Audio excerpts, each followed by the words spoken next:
tầng thế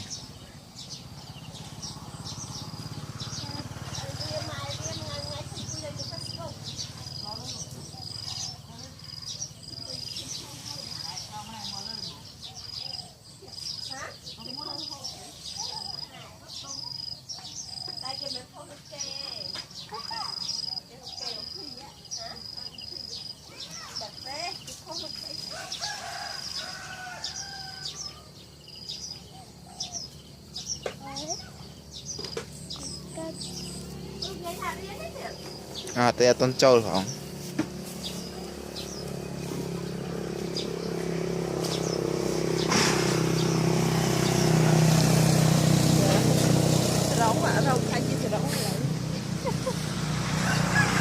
nó đã cái nhà như thế đã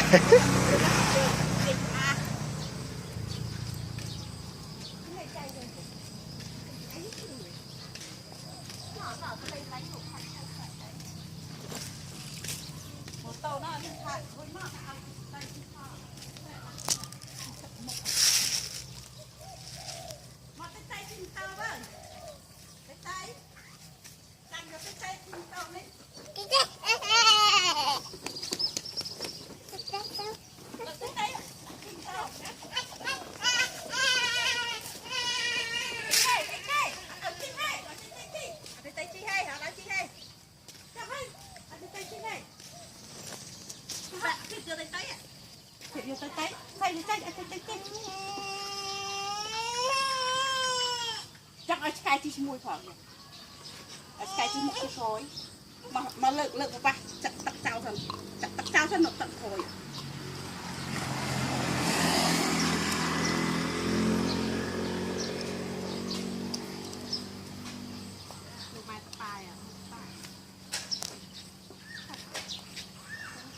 bài chọc bài đi theo tình mai thôi nhỏ hộp thôi xì ạ tình nhá tình lại một keo mà lại một keo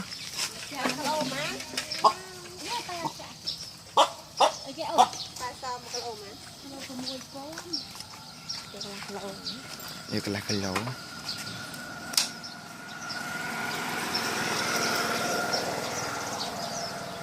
ê nó tập bài cọp ấy nữa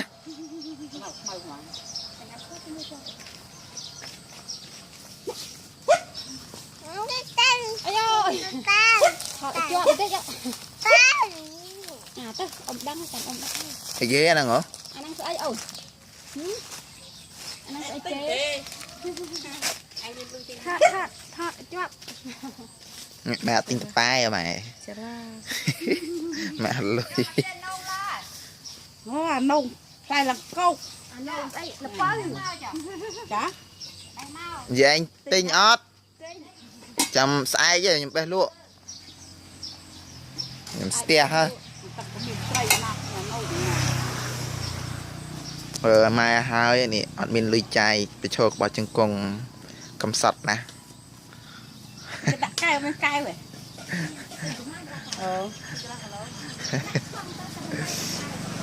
Mai là nghĩ bên ngành ớt ngành gì chứ hài Món tì cái phơi, món mà cái phơi thành tiền, món ăn. Là cái tình mà. Chồng mày chân không chết ốc mũi. Anh ta lạp mũi nữa. Anh xì ra. Anh xì ra thực tế. Chứ bầm lờ. Xong keo. Nó nặng gì. Xong keo. Nè như tới. Dậy nè. Sạch món ăn nó ngập phê cho con ăn.